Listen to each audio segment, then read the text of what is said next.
mga lods, ito kumakain tayo ngayon kahit tanghali na. Oras na 12:10 na. Kaya dito tayo ay kumakain. May nakabiyahe.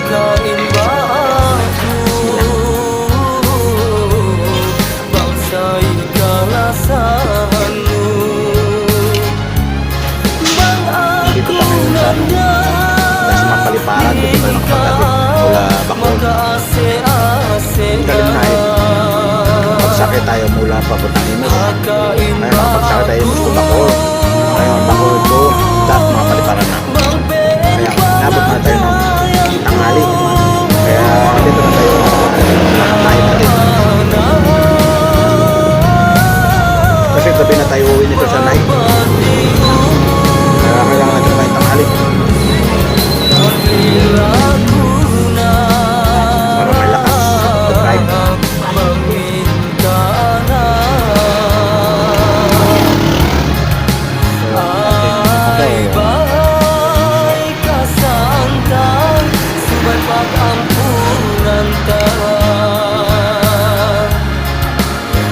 Kailangan pas-pas na kain natin yun kasi bibiyahe pa tayo yun. Hindi pwede pa